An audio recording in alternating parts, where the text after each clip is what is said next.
na isinagawa po sa Templo Sentral ng Iglesia ni Cristo. Ang layunin po ng Iglesia ni Cristo sa ganitong mga gawain ay para ibahagi po sa inyo ang aral na aming sinasampalatayanan na pawang mga salita ng Diyos na nakasulat po sa Biblia. Sapagkat matibay po ang aming pananalig na ang tanging saligan po, batayan, pundasyon ng tunay na paglilingkod sa Diyos na kanyang tatanggapin at pananampalatayang ikaliligtas, ang tanging batayan po ay ang mga salita ng Diyos na nakasulat sa Biblia. No more, no less. Kaya hindi po ang pag-uusapan natin dito ay kuro-kuro o kaya ay palapalagay. Hindi po. Kundi kung ano ang nakalagay at nakasulat po sa Biblia. Kaya sa mga tanong na inyo pong ipinadala, mapapansin po ninyo, ang babasahin po namin, Biblia. Ang sagot, hahanguin po natin sa banal na aklat. At kung sakali po, babasa kami ng mga aklat referensya para lang po tistiguhan yung katotohanan na nakasulat po sa Biblia. Sa pamamagitan po ng introduction na yan, ay maaari na tayong magsimula sa atin pong open forum. Kapatid na Joel, kaninong tanong ang ating uunahin? Siya nga po pala, kasama ko po ang kapatid na Joel Calago, ministro din po ng Ebanghelyo dito sa Iglesia ni Cristo. Makakatulong po natin sa ating gagawing open forum. Kapatid na Arnel, tama po na ang ating batayan sa pagsagot, Biblia, sapagkat ang mga salita po ng Diyos ay nakasulat sa Biblia. Kaya ang nagtanong po, sa Biblia po niya ipasasagot. Kami lang po ang bumasa. Ang tanong po, mababasa ba sa Biblia kung aling iglesia ang totoong sa Diyos at maliligtas? Ang nagtanong po, kapatid na Arnel, si Socorro Melchor ng UP Diliman, Quezon City. Sa tanong po ni Ginoong Socorro ay may dalawang bagay na naisbigyan ng katugunan. Alin daw po ang totoong sa Diyos, yung sa Diyos. Ikalawa, alin po ang tiyak na ligtas. Ang una ko pong babasahin mula sa Biblia ay nakatala dito po sa Colosas, Kapitulo 3, ang talata po ay 12. Ito po ay turo ni Apostol Pablo. Pakinggan po natin. Kayo'y hinirang ng Diyos, itinalaga para sa Kanya at minamahal niya. Sa talatang ito, at ang totoo mababasa po ninyo sa screen, may binabanggit po dito si Apostol Pablo na mga hinirang ng Diyos. At ang sabi pa po sa talata ng Biblia, itinalaga para sa Kanya. Yan yung tanong. Ang sabi, alin ang totoong sa Diyos? Itong itinalaga para sa Diyos at hinirang ng Diyos at minamahal ng Diyos. Ang tanong po, kapatid na Arnel, iglesia, totoong sa Diyos. Ang nabasa po ninyo, hinirang ng Diyos ang itinalaga. Kaya ang tanong po natin, kapatid na Arnel, may mababasa ba tayo sa Biblia yung mga taong itinalaga, hinirang ng Diyos ay nasa loob ng tunay na iglesia? Parang si Socorro, si kapatid na Joel, ano? Hindi pa kasi tapos. Ang binasa po natin ay 12, ngayon po 12 at 15. Pakinggan po ninyo. Kayo'y hinirang ng Diyos, itinalaga para sa Kanya, at minamahal niya. Paghariin ninyo sa inyong puso ang kapayapaang kaloob ni Kristo, sapagkat ito ang dahilan kaya kayo tinawag upang maging bahagi ng isang katawan. Magpasalamat kayong lagi. Yung tinutukoy po pala ni Apostol Pablo na mga taong hinirang ng Diyos, itinalaga para sa Diyos at minamahal ng Diyos, ang sabi po, tinawag para maging bahagi ng isang katawan. Kaya, madali po silang makita makilala Hindi po sila kung saan-saan naroon. Nasa isang katawan. Alin po kaya yung katawang tinutukoy na naroon ang mga itinalaga para sa Diyos? Colossus po 1:18. Pakinggan po ninyo. Ito po, ang pahayag ng Biblia. Siya ang ulo ng iglesia na kanyang katawan. Alin po yung katawan? Ang sabi po, iglesia. Alin pong iglesia? Iglesia na pinangunguluhan ni Kristo. Naroon po yung mga sa Diyos, itinalaga para sa Diyos. Nasa isang katawan, yung katawan, iglesia po na pinangunguluhan ni Kristo. Nasa Biblia ba, kapatid na Arnel, letra por letra, mababasa kung ano ang pangalan sa iglesia na katawan ng ating Panginoong Hesukristo? Opo, Roma 16:16. Yan din po ay turo ni Apostol Pablo. Magbatian kayo ng banal na halik, lahat ng iglesia ni Kristo ay bumabati sa inyo. Letra por letra po, nakasulat. Yung iglesia na katawan ni Kristo, pinangunguluhan ni Kristo, iglesia ni Kristo. Kaya yung unang bahagi po ng tanong ni Socorro Melchor ng UP Diliman, ang sabi niya, mababasa ba sa Biblia kung alin ang iglesyang totoong sa Diyos? Nasagot po, ayos sa Biblia. Yung mga hinirang ng Diyos, itinalaga para sa Diyos sa panahong Kristiyano po, nasa isang katawan, na ang katawang yon, iglesia ni Kristo. Pinoong ang ating Panginoong Hesukristo, kapatid na Arnel, nagturo, tiniyak ba ng ating Panginoong Hesukristo na ang mga kaanib sa kanyang iglesia o nasa loob ng iglesia ni Kristo, yun ay sa Diyos? Opo. Dito kapatid na Joel at mga mahal po naming mga panauhin, lalo na kay Socorro Melchor, ang babasahin ko naman po ay pangungusap mismo ng ating Panginoong Hesukristo. Sa Juan 17:9 hanggang 11, idinadalangin ko sila, hindi ang sanglibutan, kundi ang lahat ng ibinigay mo sa akin, sapagkat sila'y iyo. Ang lahat ng akin ay iyo. Ang lahat ng iyo ay akin. At pararangalan ako sa pamamagitan nila. At ngayon, ako'y papunta na sa iyo. Aalis na ako sa sanglibutan, ngunit nasa sanlibutan pa sila. Amang banal, ingatan mo sila sa pamamagitan ng kapangyarihan ng iyong pangalan. Pangalang ibinigay mo sa akin upang sila'y maging isa kung paanong tayo'y iisa. Ano po ang pahayag ng ating Panginoong Hesukristo dito po sa mga talata ng Biblyang binasa namin sa inyo?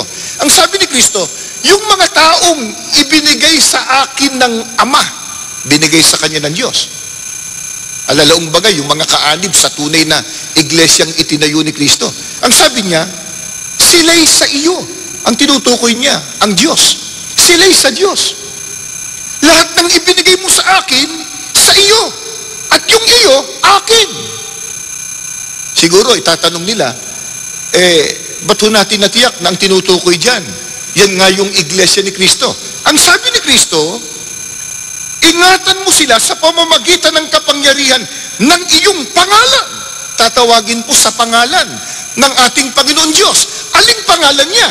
Pangalang ibinigay mo sa akin.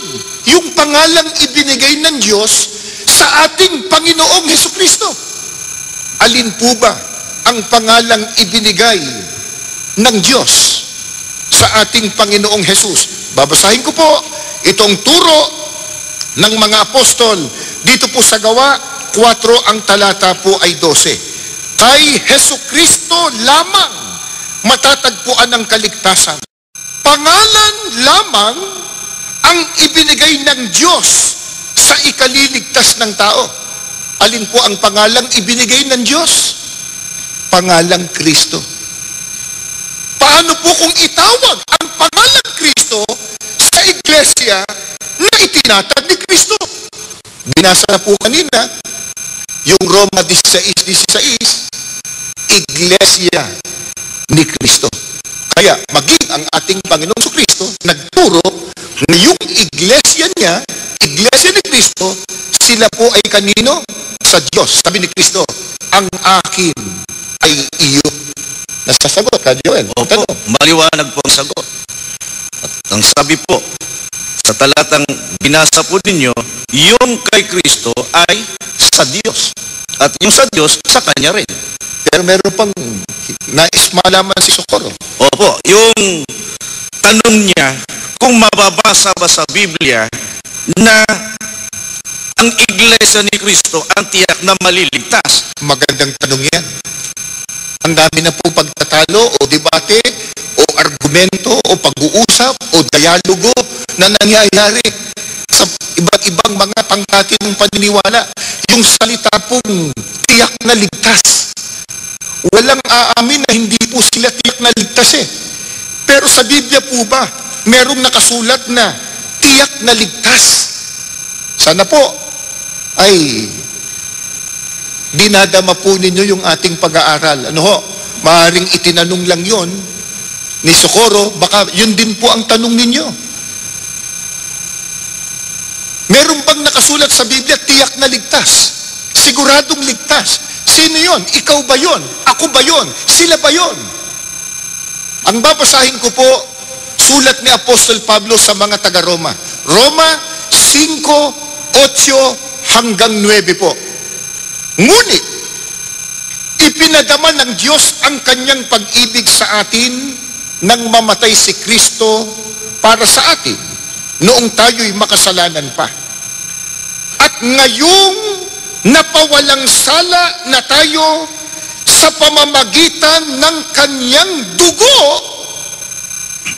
lalo nang tiyak na maliligtas tayo sa puot ng Diyos sa pamamagitan niya. Letra por letra po, binasa natin yung salitang tiyak na maliligtas. Pero sino daw po ang tiyak na maliligtas? Si Apostol Pablo po may sabi, yung mga taong napawalang sala sapagkat natubos ng dugo ni Kristo. Nagkasala. Bakit ba hindi? Lahat ng tao nagkasala, malibang kay Kristo. Pero ito po, napawalang sala sila. Eh bakit? Natubos ng dugo ni Kristo.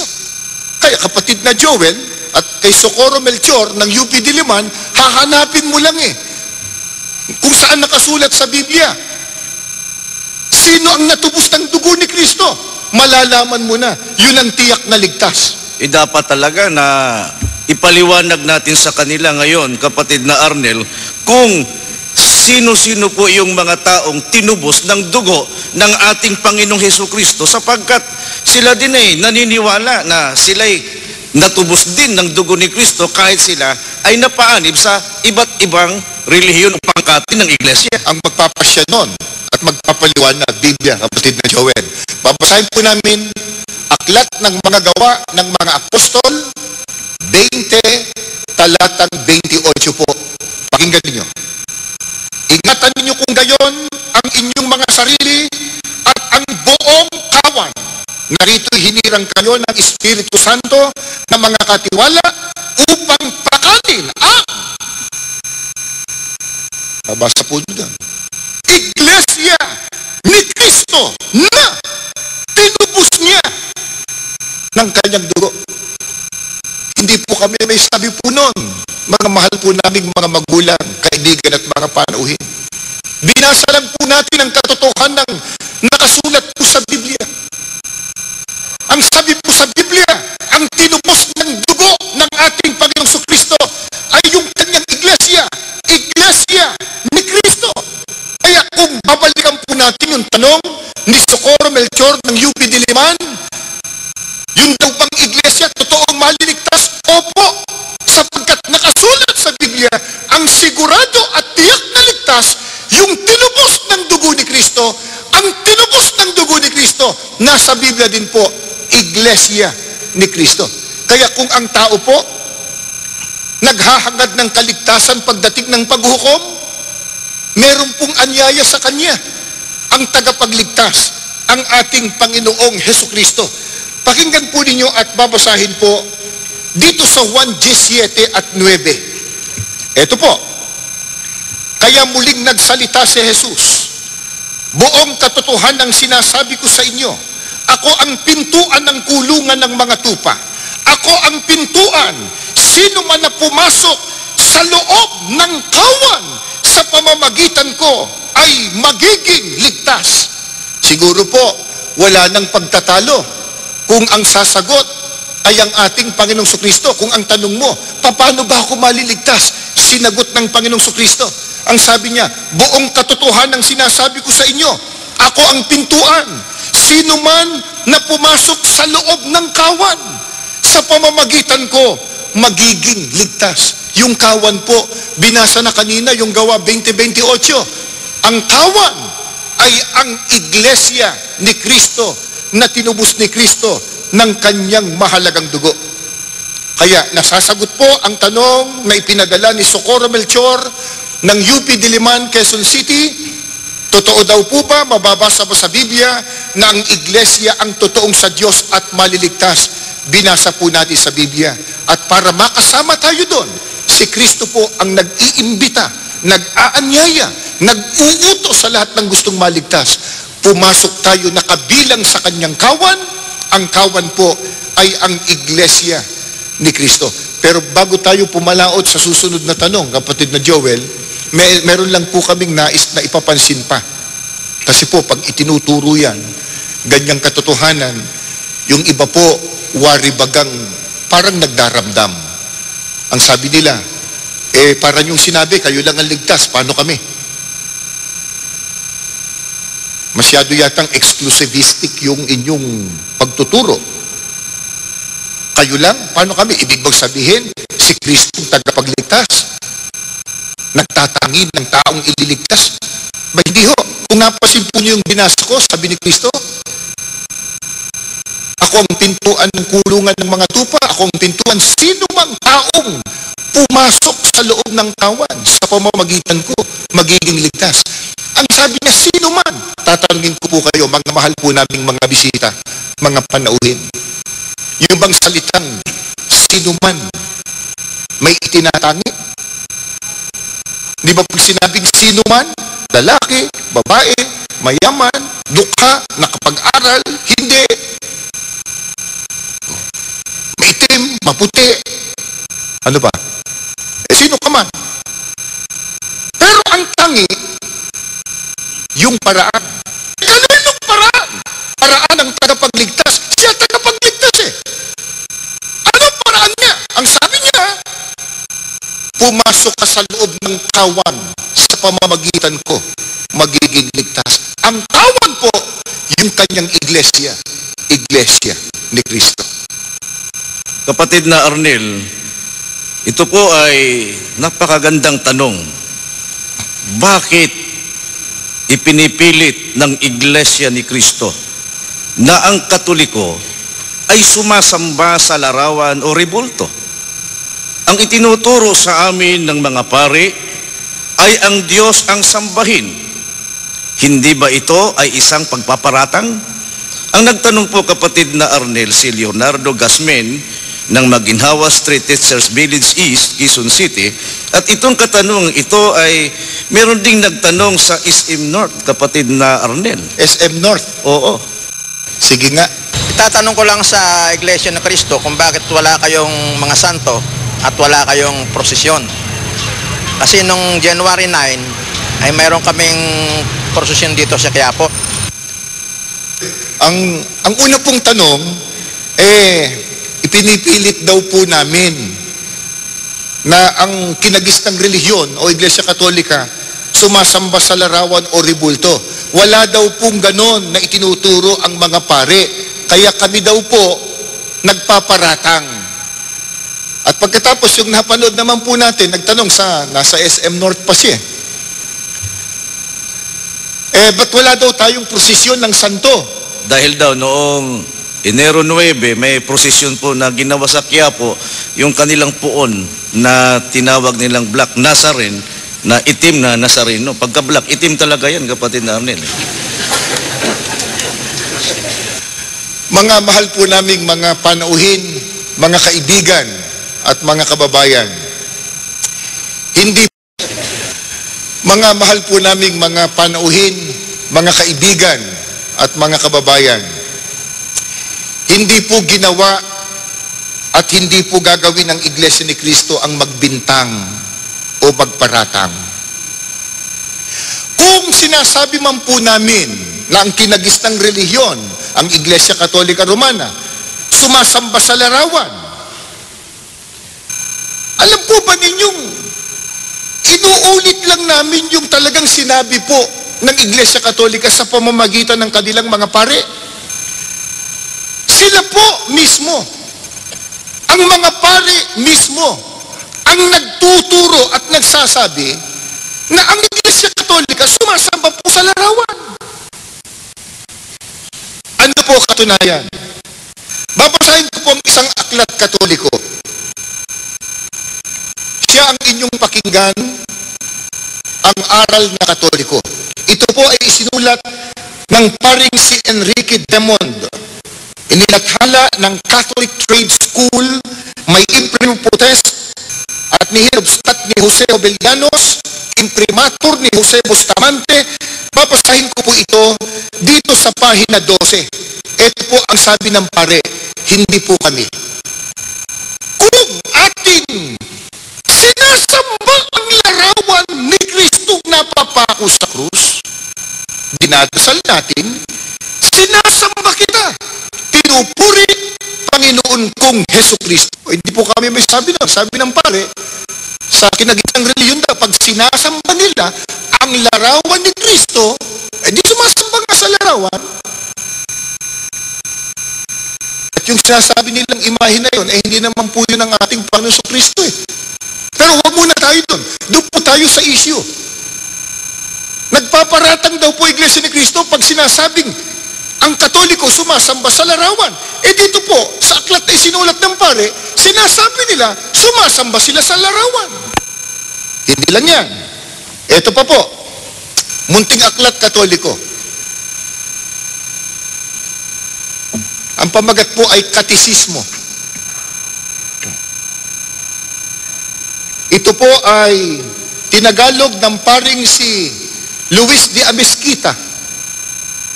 Pakinggan po ninyo ang kanyang sinasabi dito sa pahina 79, pagkatapos po at 82. Pagbangon mo sa banig. Sabi, natutulog ka. Gusto kasi banig noon eh, no? Ngayon, hindi na yata uso banig eh. Pagbangon mo sa banig, agad kang manikluhod sa harap ng isang krus o isang mahal na larawan. Bakit daw? Ituloy natin. Kung maninikluhod ka sa tapat ng altar, magwika ka ng ganito, sinasamba kita. Hindi po kami may sabi. Dito po sa aklat na sinulat ng pare, ang utos, pagbangon mo sa banig, ni hindi ka pa daw nakapaghihilamos o nakapagmumumog. Agad ka na daw manikluhod sa isang larawan o sa isang krus. At pagka nakaluhod ka, ang sabi ng pare, sabihin mo, sinasamba kita. And totoo, doon pa lang ka, Joel, sa aktwasyon, nakaluhod. At doon sa sinasabi, halata mo na kahit itanggip hindi kami sumasamba. Ba't ka nakaluhod? Hindi kami sumasamba. Ba't sinasabi ng bibig mo, sinasamba kita? At sa Biblia po, yung pagluhod, katumbas doon, pagsamba Ito po, babasahin ko po itong awit 95. Ang talata po ay 6. Pakinggan po ninyo. O magsiparito kayo, tayo'y magsisamba at magsiyukod. Tayo'y magsiluhod sa harap ng Panginoon na may lalag sa atin. Yung pagluhod, katumbas pagsambe. Ano po sabi ng pare? Pagbangon mo sa banig, agad kang lumuhod sa isang larawan o krus. Pagkatapos magwika ka, sinasamba kita. Hindi lang yan. Ito pa po, isang aklat Katoliko. Catechism of Christian Doctrine. Nilathala po ng De La Salle College. Alam natin, ang De La Salle College sa isang paaralang Katoliko, no? Catechism of Christian Doctrine, babasahin ko po ayon na sa pagkakaliwat sa ating wika sa pahina 95 po. Ito po ay tanong-sagot. Number 13, ang pagsamba ba sa mga santo ay ukol lamang sa kanilang katauhan? Sagot, hindi. Sumasaklaw din ito sa kanilang mga religya at mga larawan. 14, anong tinatawag nating mga religya? Tinatawag nating mga religya, una, ang mga labi ng katawan ng isang santo na pinapaging banal o inihanda sa pagiging banal ng iglesia. Iglesia Katolika yon. Ikalawa, ang mga bagay na naging pag-aari ng mga santo o yaong napadaiti sa kanilang mga katawan tulad ng kanilang kasuotan, mga ataol at iba pa. 15, dapat ba nating sambahin ang mga banal na larawan? Sagot, dapat tayong magkaroon lalo na sa ating mga simbahan ang mga larawan ng ating Panginoon tulad din ng sa pinagpalang birhen at mga santo at dapat nating silang bigyan ng kaukulang paggalang at pagsamba. Nagpaparatang po ba kami kung sabihin po natin ang Iglesia Katolika Romana sumasamba sa larawan? Hindi po. Yan pong binasa po natin sa mga aklat Katoliko. At gaya nga nung tanong kanina, nung Ginoo sa SM North, bakit wala daw tayong prosesyon ng mga santo? Yun mismong katunayan po ng kinagis ng reliyon, lumuluhod, nagproposisyon, sumasamba sa mga larawan o sa mga ribulto. Kaya hindi po kami nagpaparatang kung sinasabi po namin yon. Yan po, nakasulat mismo sa mga aklat Katoliko. Ang kanila pong pangangatwiran, kapatid na Arnel, tanggap na nila na talagang iniutos ng pari ng Iglesia Katolika na ang mga larawan ng mga santo na kinikilala nila ay kanilang sinasamba.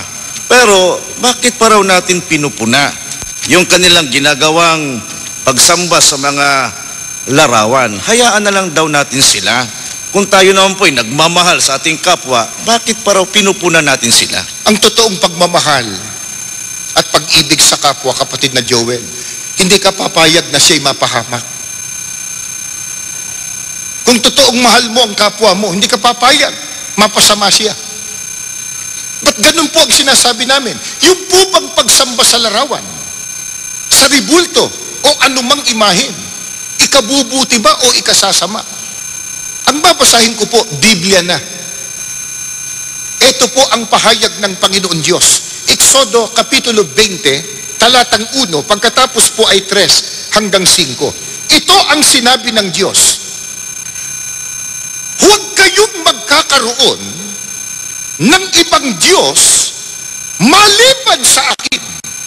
Huwag kayong magkakaroon ng Diyos-Diyusan o kaya'y larawan o ribulto ng anumang nilalang na nasa himpapawid, nasa lupa o nasa tubig.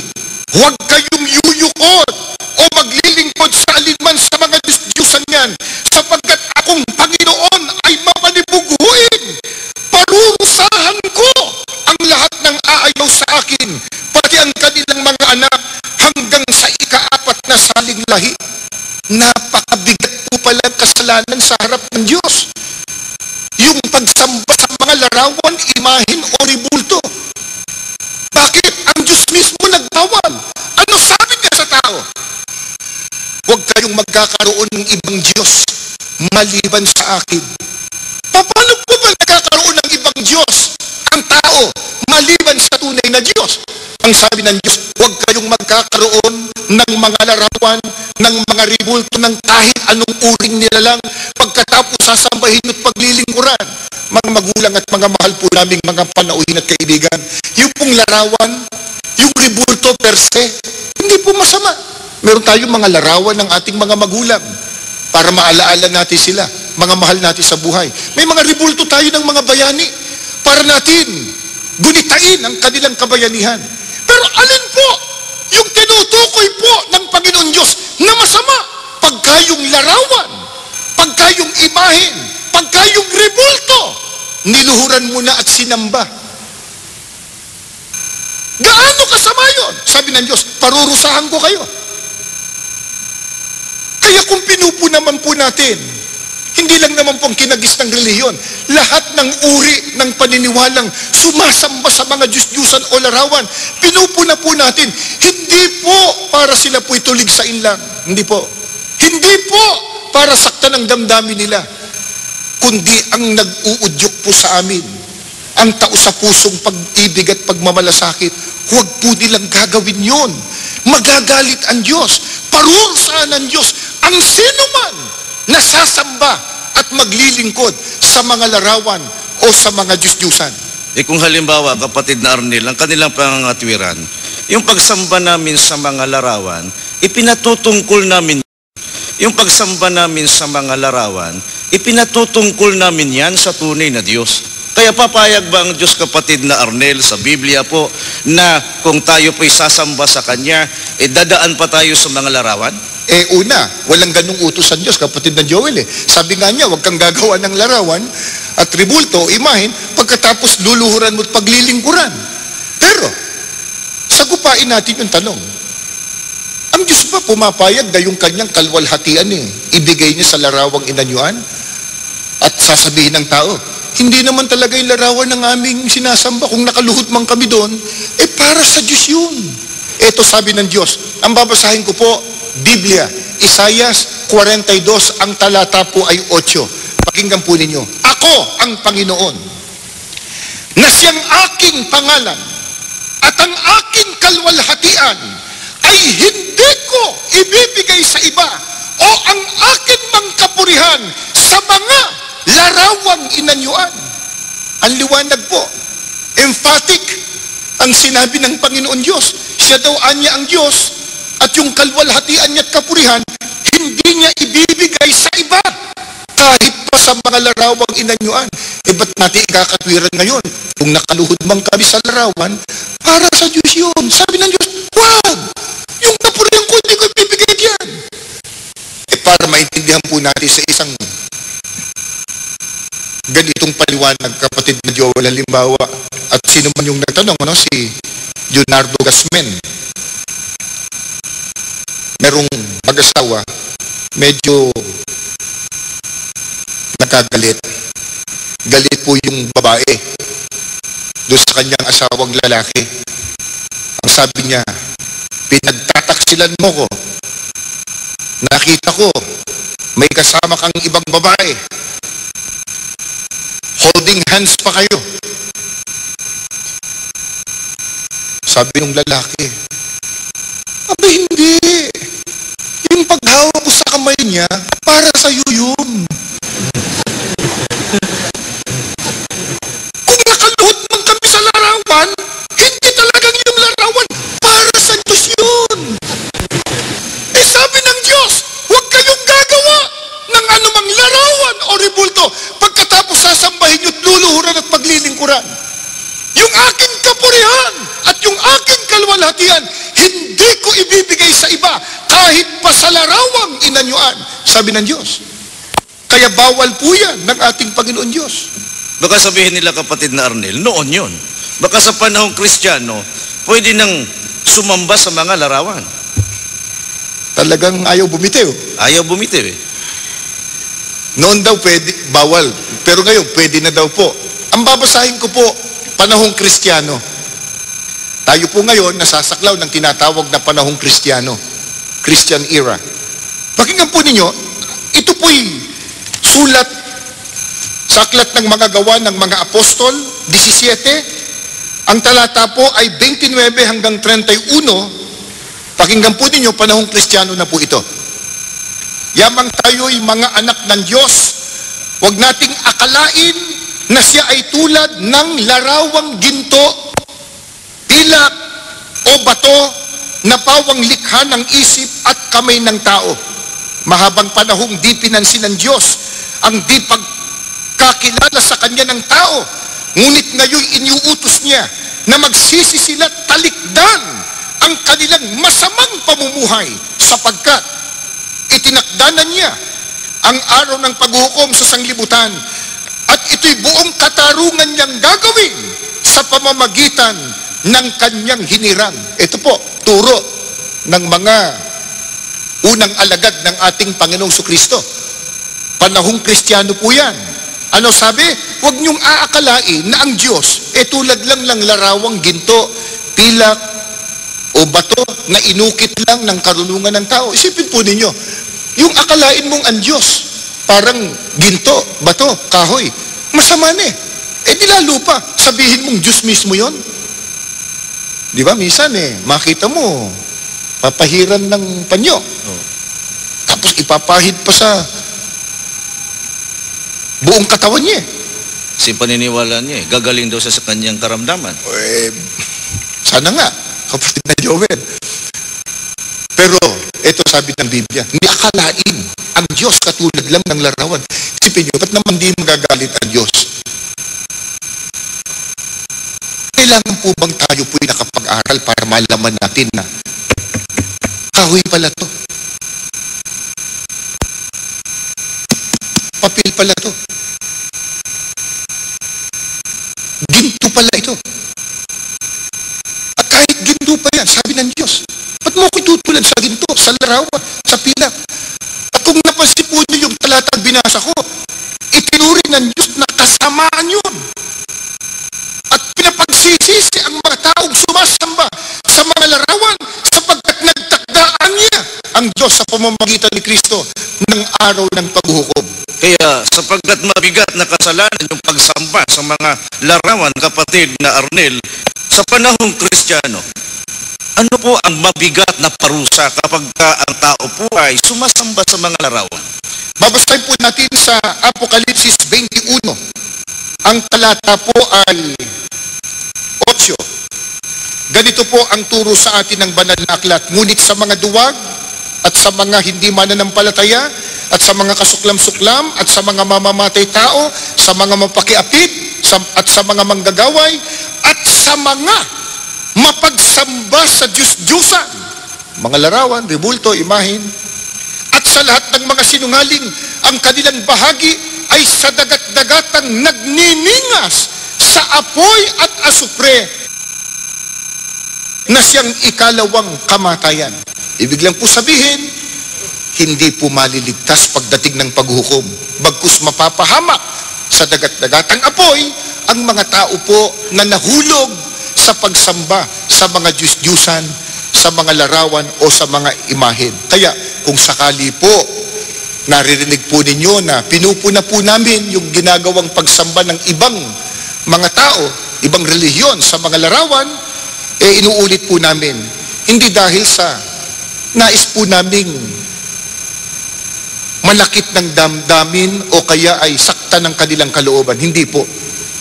Nais lang po namin na huwag silang mapahamak. Iwan yung masamang pagsamba sa Diyos-Diyusan. Ang sambahin po natin ang Diyos na makapangyarihan sa lahat. Sipin po ninyo. Sa panahon natin ngayon, di ba? Nagsisikap halimbawa ang mga alagad ng batas, ang mga iba't ibang ahensya ng gobyerno para sugpuin yung mga salot na nangyayari sa ating lipunan. Halimbawa, yung drug addiction. May mga kilusan na ilantad yung mga drug pushers, mga drug lords. Dahil yung mga yan sinisira hindi lamang ang kalusugan ng ating mga kababayan, kundi pati na ang kanilang mga kinabukasan. Pero kung yun, sinisika po natin, lalo na yung sisira ng ating relasyon sa Diyos, dapat po nating punahin yung sisira ng ikapagtatamo natin ng kaligtasan pagdating ng paghuhukom. Dapat po nating punahin, hindi sa layuning manakit ng damdamin, kundi sa layunin po maligtas sila pagdating ng araw ng paghuhukom. Salamat po kay Ginoong Leonardo Gasmen. Isang tanong pa, kapatid na Arnel, paano ninyo patutunayan na si Kristo ay tao at hindi kapantay ng Diyos? Ang nagtanong po si Leonardo Ruco ng Hasmin Street, Batasan Hills, Quezon City. Itong katanungang ito, kapatid na Arnel, na paano natin patutunayan na si Kristo'y tao at hindi kapantay ng Diyos. Ang pagkilala po ng Iglesia ni Kristo, mga mahal po naming mga panauhin, ay batay po sa itinuturo ng Biblia kung ano ang tunay na kalagayan ng ating Panginoong Hesukristo. At ang ating Panginoong Hesukristo ayon po sa itinuturo ng Biblia, siya po ay anak ng Diyos. Mababasa po natin yan sa Mateo 3:17. Si Kristo po ay ginawang Panginoon. Ang gumawa sa Kanya, ang Diyos. Mababasa po natin yan sa Gawa 2:36. Si Kristo po ginawang tagapagligtas. Ang Diyos po ang gumawa sa Kanya na siya, si Kristo, ay ginawang tagapagligtas. Gawa 5:31. Ang ating Panginoong Hesukristo ay ginawang isang tagapamagitan sa tao at saka sa Diyos. Sa unang Timoteo 2:5. At ang ating Panginoong Hesukristo inilagay sa ibabaw ng lahat ng nilalang. Ang Diyos pong naglagay sa Kanya, ang tunay na Diyos. Efeso 1:20-22. At ang ating Panginoong Hesukristo pinadakila ng tunay na Diyos at ang Diyos mismo ang may utos na si Kristo ay dapat ding sambahin. Inisa-isa lang po ni kapatid na Joel yon, dahil po sa yung iba po na nakabalita ang pagkakilala namin sa likas na kalagayan ng Panginoong Hesukristo ay tao at hindi Diyos. Pinararatangan po ang Iglesia ni Kristo na hindi daw po kami kumikilala kay Kristo. O kaya, minamaliit daw po namin ang Panginoong Hesukristo. Hindi po. Kaya ipinagpauna ng kapatid na Joel na ang pagkilala po namin sa Panginoong Hesukristo batay sa pagpapakilala ng Biblia. Isa-isa, anak ng Diyos, ginawang Panginoon, ginawang tagapagligtas, tagapamagitan, inilagay ng Diyos sa kaiba-ibabawan ng lahat ng mga nilalang, pinadakila at inyutos ng Diyos na sambahin. Kaya kami po, na mga kaanib sa Iglesia ni Kristo, sumasamba sa Panginoong Hesukristo, hindi dahil sa siya Diyos, kundi utos ng Diyos na siya'y sambahin. Pero, kung ang pag-uusapan, yung likas na kalagayan niya, gaya ng tanong ni Leonardo Rocco ng Batasan Hills, mapatutunayan daw ba talagang si Kristo ay tao? Batay sa Biblia? Opo, Juan 8:40. Ito po ay pangungusap mismo ng Panginoong Hesukristo.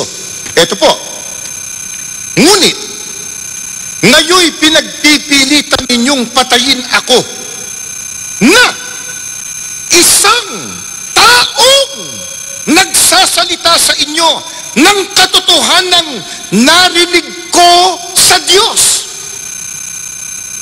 Siguro naman, kumbaga, sa kasabihan nga nila, tapos na boxing dapat dito Kasi si Kristo po mismo nagsasalita Ano sabi niya? Ako na isang tao. Di tapos na, usapan dapat. Siya may sabing siya'y tao Anong uring tao siya?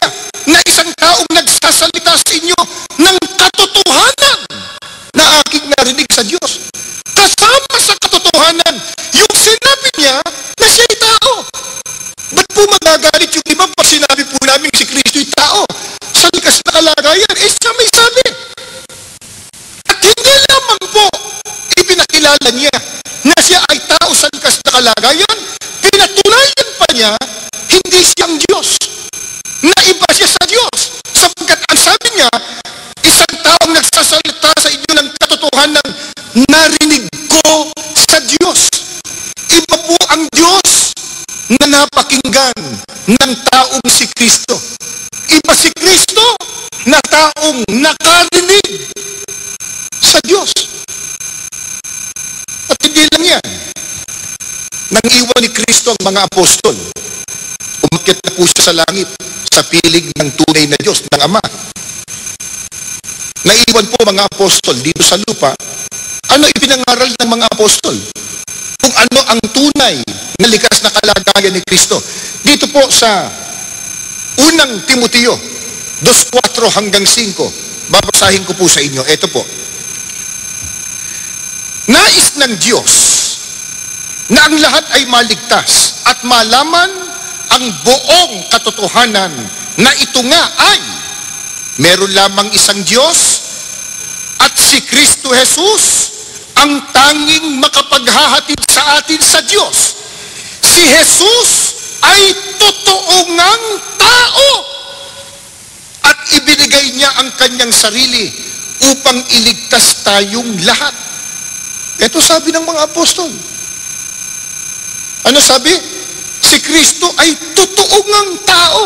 Pag sinabi mong hindi siya tao, yun ang hindi totoo. Alin po ang totoo?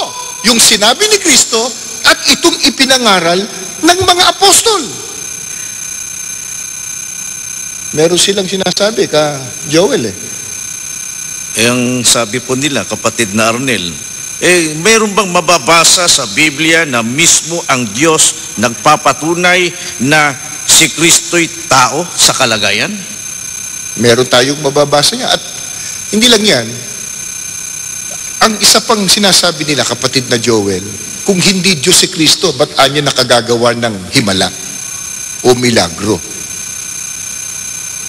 Huwag po nating kalilimutan, kahit ang dyablo gumagawa ng milagro para dayain ng tao Pero tunay bang Diyos yun? Ang mga propeta, ng mga nauna, panahon ng mga magulang, panahon ng mga propeta, nakagawa din ng mga milagro. Ibig ba sabihin, Diyos sila? At ang totoo, ang mga apostol man, gumawa din ng milagro. Pero ibig ba sabihin, Diyos din sila? Darami ang Diyos pagka ganon. Pero, ang tanong, kung si Kristo man po na ating Panginoon, nakagawa ng mga himala, kababalaghan, milagro, ano lamang pong ibinabadya nun? Ibig bang sabihin siya'y Diyos? Ito po, babasahin ko po sa Gawa 2:22. Ganito po ang turo ng banal na kasulatan. Mga lalaking taga-Israel, pakinggan ninyo ang pananalitang ito.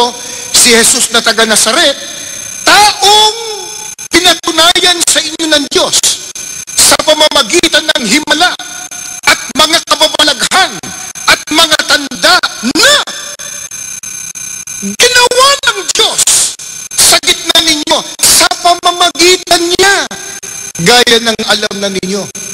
Ang gumawa pala noon, sino po? Ang Diyos.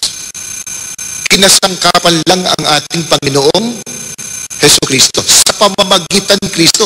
Pero namamalagi po, ang sabi, anong likas na kalagay ni Kristo? Taong pinatunayan ng Diyos. Hindi sinabing Diyos na pinatunayan ng Diyos. Magiging dalawa Diyos. Si Kristo, taong pinatunayan ng Diyos sa pamamagitan niya ng mga himala at kababalaghan ng gumawa ang Diyos sa pamamagitan ng ating Panginoong Jesucristo. Imari sabihin nila, kapatid na Arnel, baka po, pinapayagan na ang tao ay maging Diyos. Sila may sabi nun. Pero yung bang sabi ng Diyos, basahin po natin dito sa Ezekiel 28. Ang talata po ay 2. Ganito po ang itinuturo ng banal na kasulatan. Ito po, anak ng tao, sabihin mo sa prinsipe na sa Tiro, ganitong sabi ng Panginoong Diyos, sapagkat ang iyong puso ay nagmataas at iyong sinabi, ako'y Diyos. Ako'y nauupo sa upuan ng Diyos sa gitna ng mga dagat. Gayunman, ikaw ay tao at hindi Diyos. Bagaman iyong inilagak ang iyong puso na parang puso ng Diyos. Ito sabi ng Diyos sa tao, kahit sino pong tao. Ang sabi ng Diyos sa tao, ikaw ay tao at hindi Diyos. Sabi ni Kristo, ako'y tao. Yung mismong katibayan na hindi po siya Diyos. Ang tanong. Ngayon, kapatid na rin sabihin nila, si Kristo, yun ang Diyos na naging tao. Pwede ba yun, kapatid na Arnel, ang Diyos ay maging tao? Una, yung sinabing yun, wala sa Biblia. Ikalawa, pumapayag ba ang Diyos? Siya mismo. Na siya Diyos na, tao pa. Ang binasa ko po sa inyo kanina, 28:2 ng Ezekiel. Ngayon po, Oseas 11:9 po. Pakinggan po ninyo. Hindi ko isasagawa ang kabangisan ng aking galit. Hindi ako babalik upang ipahamak ang Ephraim, sapagkat ako'y Diyos at hindi tao. Ang tunay bang Diyos pumapayag na siya po'y Diyos na, tao pa? Ba hindi? Ano sabi niya? Ako'y Diyos, hindi tao. nung basahin ko tumisang, kapatid na Joel, may nagsabi, wala naman siya sinabi diyan na hindi siya payag ah. Ang tanong, yung bang sabi niyang, ako'y Diyos, hindi tao, payag ba siya? Yung bang hindi, payag? Sagot kayo. Hindi po. Hindi. Ang sabi ng Diyos, ako'y Diyos, hindi tao. Yung tao, sabi ng Diyos, ikaw ay tao, hindi Diyos. Anong sabi ni Kristo? Ako'y tao na nagsasabi ng katotohanan ng narinig ko sa Diyos. Yun ang katibayan.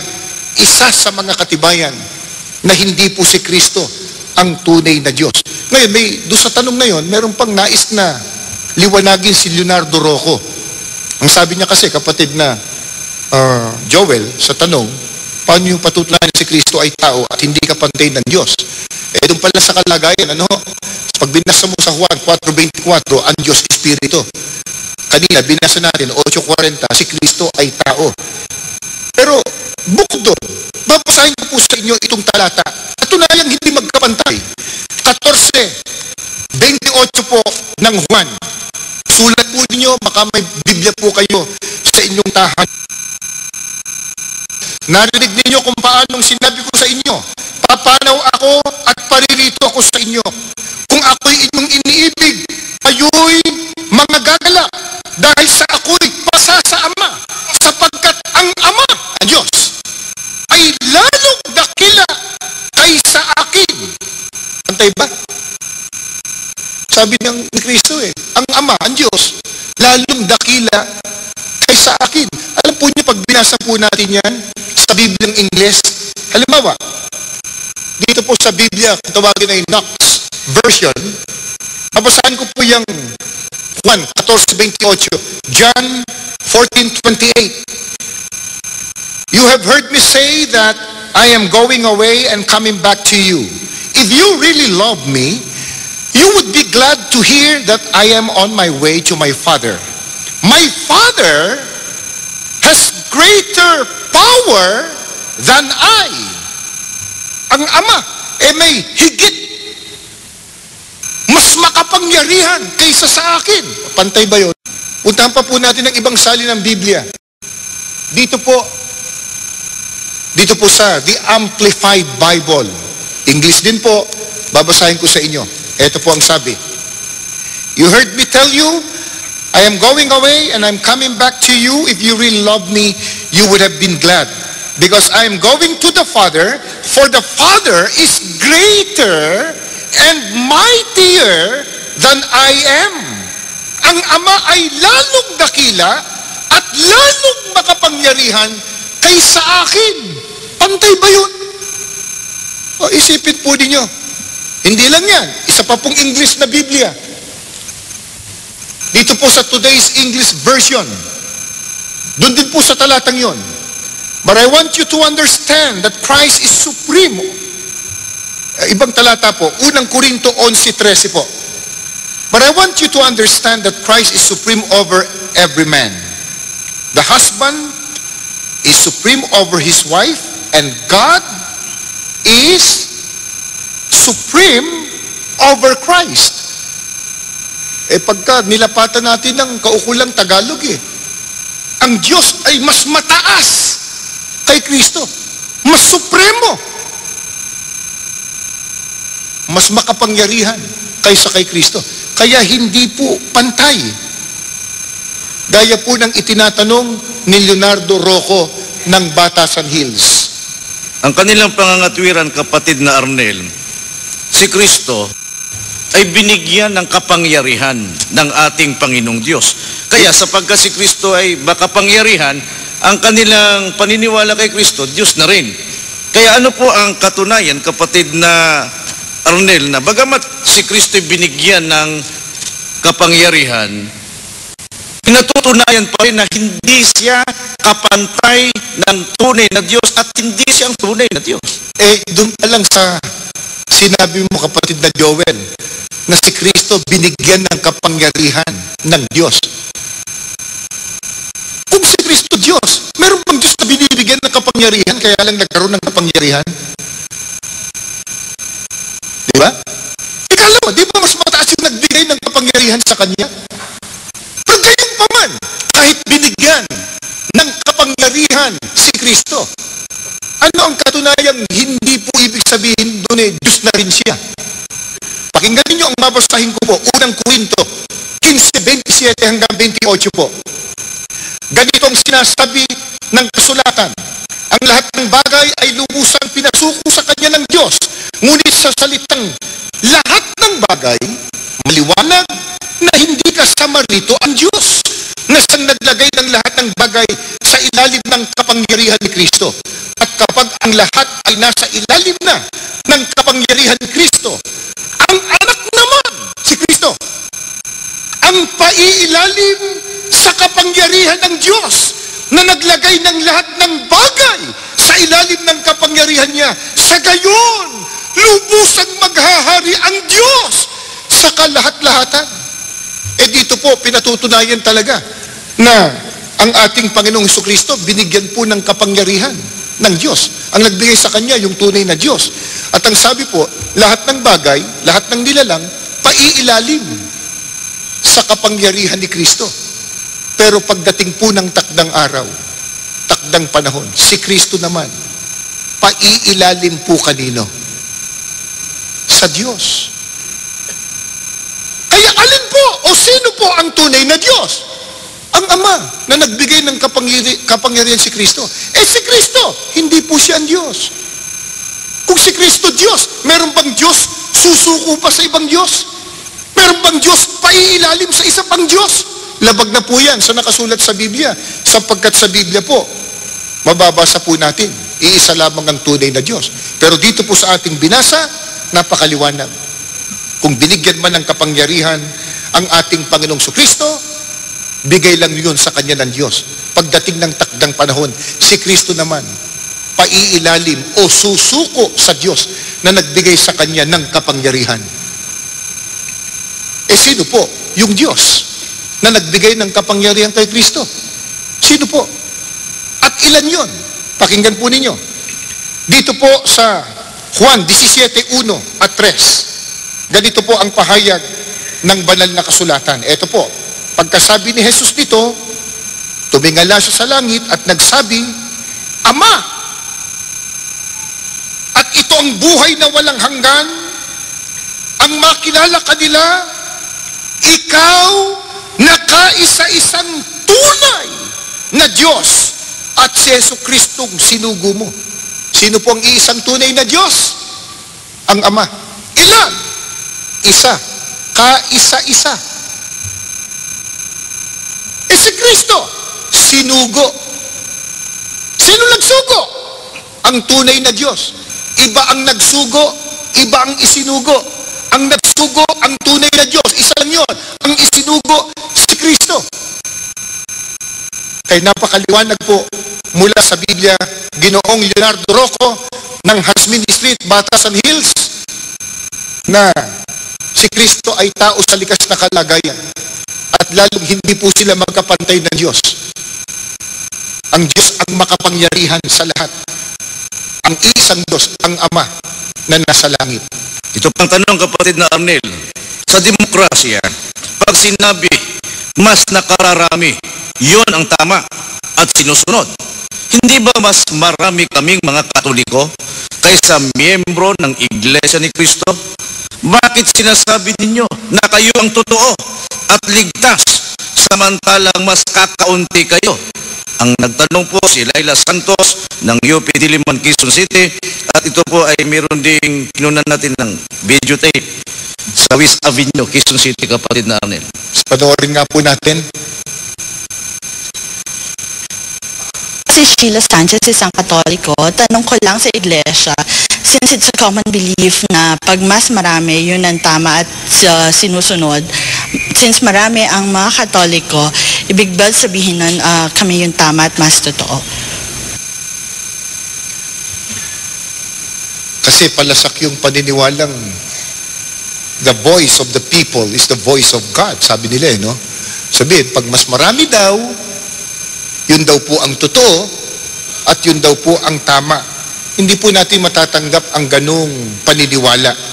Hindi po porkit mas marami ang naniniwala sa isang paniniwala, yun na po ang totoo. Halimbawa po, Noon po, hindi pa maunlad ang siyensya, ang agham.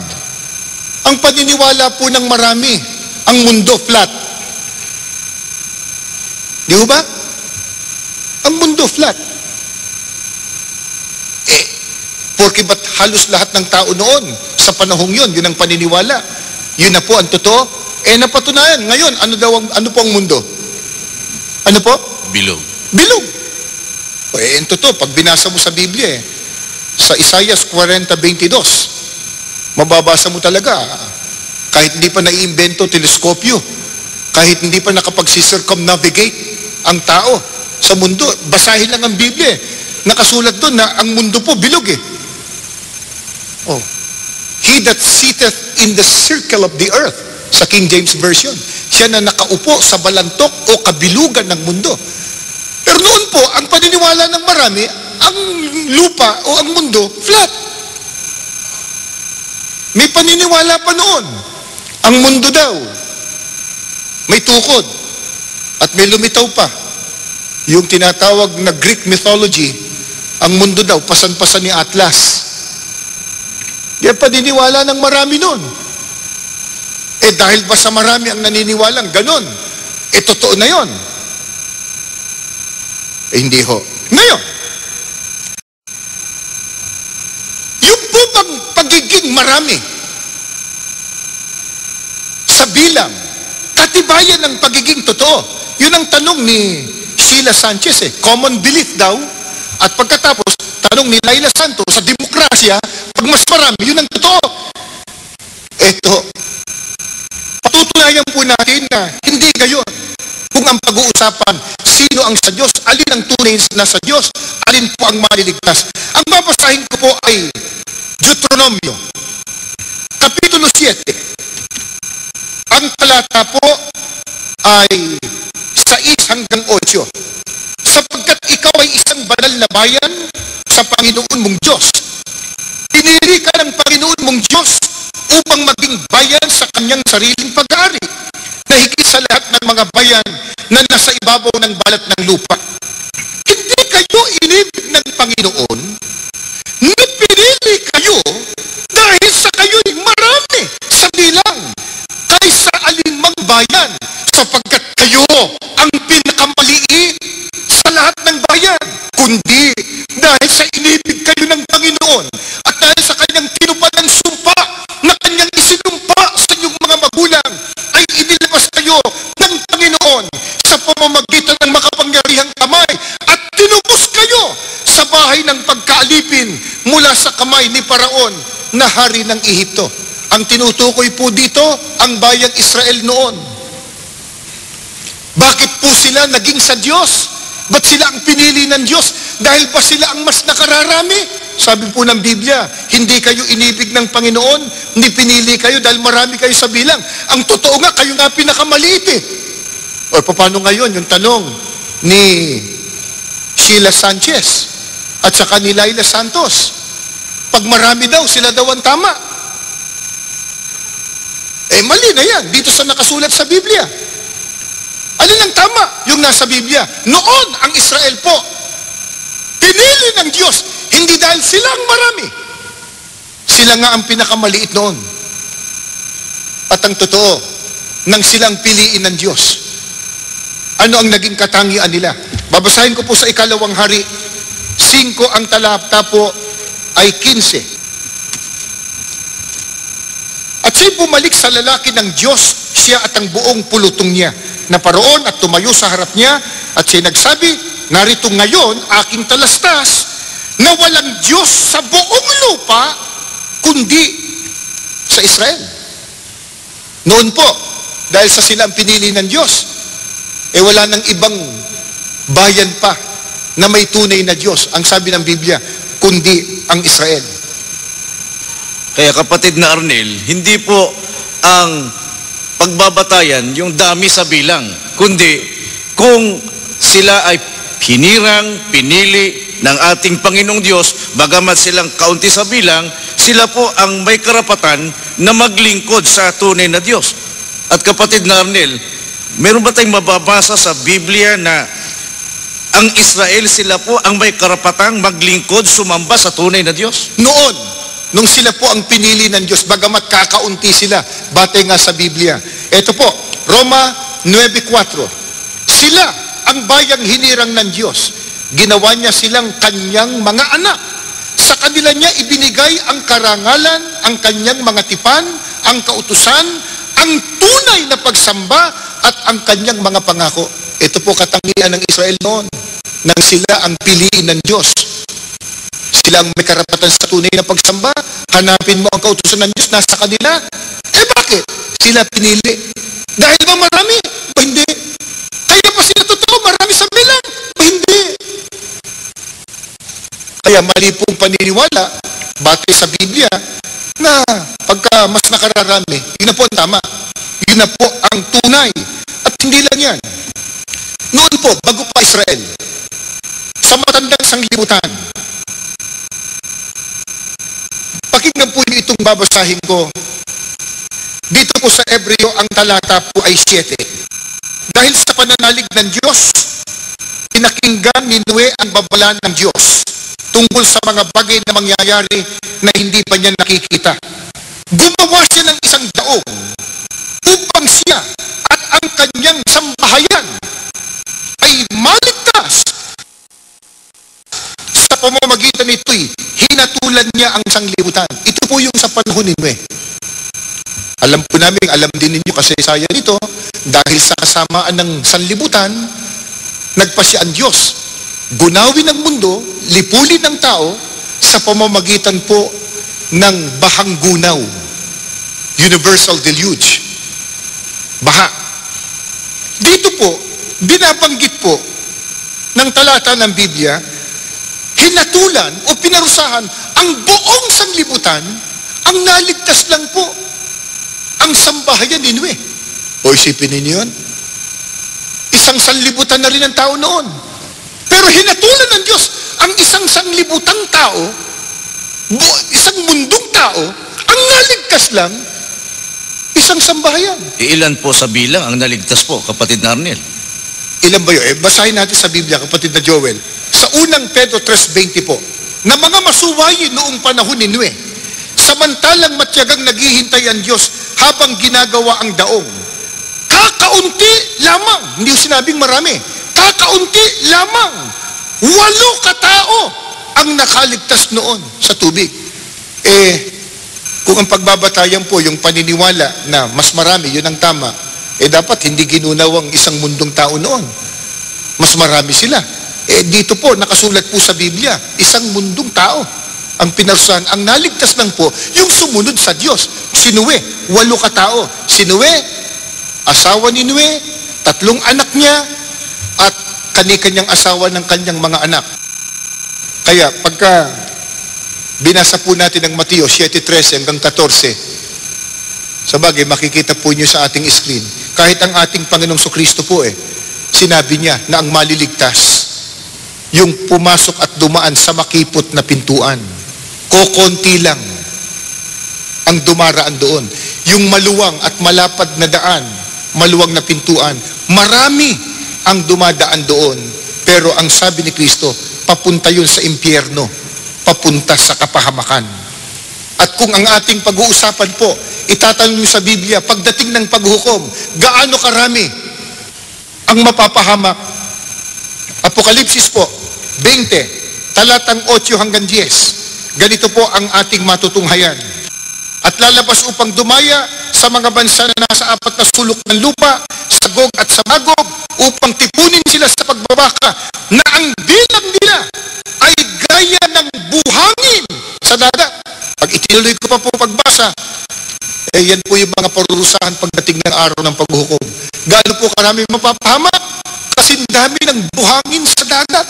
Dumakot pa lang ng isang dakot, di mo na mabilang Kaya hindi po ibig sabihin, yung preponderance in number o superiority in number, yun ang katunayan ng pagiging totoo. Hindi po. Para maligtas ang tao, dapat sundin ang utos ni Kristo. Binasa na po kanina. Pumasok tayo sa kanyang kawan, ang kawan niya, yung iglesia ni Kristo na tinubos niya ng kanyang mahalagang dugo. Siguro, kapatid na Joel, pumalaot na tayo doon sa magtatanong sa name, at masyado tayong gagabihin. Meron po tayong isang pagbibigang magtatanong na personal. Sige po, sino po yun? Sige po. Magandang gabi po. Magandang gabi po. Ako po si Roger Bangawang, isang Katoliko. Ang katanungan po ay ganito. Bakit ang kapatiran sa loob ng iglesia hindi nagsasign of cross? Salamat po. Salamat po. Salamat po sa inyong katanungan, Ginoong Roger. Bakit daw po ang mga kaanib sa Iglesia ni Cristo ay hindi nagsasign of the cross? Kaya po nang naipagpauna namin sa inyo ang batayan po o saligan ng Iglesia ni Cristo sa paglilingkod sa Diyos kung ano nakasulat sa Biblia. Wala pong utos ang Diyos na gawin yon. Bagkus, dahil ang nagsasign of the cross ay ang kinagisnang relihiyon. Tanungin natin sila, ano ba yon? Bakit nila ginagawa yon? Babalikan ko po itong Aklat Katoliko, siyang inyong pakinggan, Aral Katoliko, sa pahina 11, ito po sabi niya, ang tanda ng Santa Cruz ay siyang tanda ng taong Katoliko. Ang paraang ginagawa sa paggamit ng Santa Cruz ay dalawa, mag-antanda at ang mag-krus. Ang pag-aantanda ay ang paggawa ng 3 krus ng hinlalaki ng kanang kamay ang unay sa noo. Sabi po nila, yung sign of the cross o pagkukrus, talagang tanda daw yan ng taong Katoliko. Totoo naman po yan. Pagka nakita nyo, pagtapat ng simbahan, alam mo na, anong relihiyon nun. Kaya wala pa akong nakitang Katoliko, nag-krus kaliwa. O kaya ang unay batok, wala akong ganon.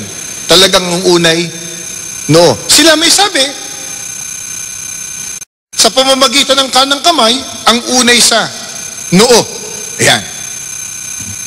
Wala pong mababasang sa Biblia na utos yan ng Diyos, ni Kristo o ng mga apostol. Bagkus kung meron po tayong mababasa, may tanda sa noo at saka sa kanang kamay, ano yun? Biblia po. Apokalipsis po, 13. Ang talata po ay 14 at 16. At nadadaya niya ang mga nananahan sa lupa at ang lahat, maliliit at malalaki, at mayayaman at mga dukha, at ang mga laya at ang mga alipin, pinabigyan ng isang tanda sa kanilang kanang kamay o sa noo. Sa Biblia may mababasa po, tanda sa kanang kamay at saka sa noo. Pero yung po pala tanda ng nadaya. Nadaya ng bulaang propeta o bulaang tagapangaral. Sa Biblia po yun. Ngayon, balikan po natin, ba't ba gumagawa na ganun ng pagkukrus ng Iglesia Katolika Romana? Totoo ba yung sinasabi nila na pag ginawa mo daw yun, malalayo ka sa maligno, sa multo, sa masama? Nakapagtataka nga lang, pagtapat ng simbahan at saka sila, nandun ba maligno? Ngayon, nagtatanong lang naman ako kay Joel. Sama na ng tingin ni kay Joel sa akin. Hindi po. Sabi nila, para malayo sa maligno, sa multo, sa masama. Bakit pagtapat nga ng simbahan, saka nagkukrus? Pero ito, ang babasahin ko pong aklat, kilala ninyo. Ito po yung pagbinasa ng kinagis ng relihiyon. Pag tinatawag nilang mahal na araw, kinakanta. Ano po? Pasyon. Pasyon. Oh. Ipakakanta po natin kay kapatid na Joel. Ngusay kumanta si Ka Joel. Kaya lang, wag na po. Baka mag-uwian kayo kaagad. Babasahin ko po sa pahina 207 itong pasyon na ang may akda po nito ay ang paring si Aniceto de la Merced, El Libro de la Vida Historia Sagrada con Santas Reflexiones, Doctrinas Morales para la Vida Cristiana. Ang sarap pakinggan, ano? Ano ibig sabihin kaya nun? Babasahin ko na po. Ipag-uutos magkintal, magantanda, sa noo o kanang kamay, sukat pagkakilalanan na sila nga kampung tunay nitong Antikristong hunghang. Hindi po kami may sabi. Basahin po nyo yung pasyon ninyo sa bahay. Pahina 207 po. Yung may tanda daw o nagkikintal sa noo at kanang kamay, sukat pagkakilalanan, sila anya'y kampung tunay nitong antikristong hunghang. Pagka-antikristo, kalaban ng ating Panginoon Jesucristo. Walang sino man sa atin dito na maging kalaban ng ating Panginoon Jesucristo, kapatid namin. Totoo yun. At pagkakalaban, ano gagawin? Parurusahan. Ito yan, kapatid na Joel 14, 9 hanggang 11. At ang ibang anghel, ang pangatlo'y sumunod sa kanila, nagsasabi ng malakas na tinig, kung ang sino man ay sumasamba sa hayop at sa kanyang larawan at tumatanggap ng tanda sa kanyang noo o sa kanyang kamay, iinom din naman siya ng alak ng kagalitan ng Diyos na nahahandang walang halo sa inuman ng kanyang kagalitan, at siya'y pahihirapan ng apoy at asupre sa harapan ng mga banal na anghel at sa harapan ng kordero, at ang usok ng hirap nila ay napaiilang lang magpakailan-kailanman, at sila'y walang kapahingahan araw at gabi. Hindi po maliligtas ayon sa Biblia yung may tanda sa noo at kanang kamay. May nagsasabi din na may magtatanong daw sa main balcony. Magandang gabi po. Magandang Ako po gabi si po. Alfred Montaliana, isa pong guro at kasalukuyang Katoliko po. Dalawa po ang aking katanungan.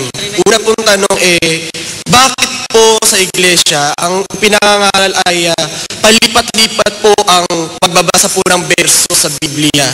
At pangalawa po ay bakit po hindi po tuloy-tuloy ang pagbabasa tulad po ng ipinangangaral po ng iba pong mga mangangaral? Salamat po. Salamat po sa inyo, Ginoong Alfred.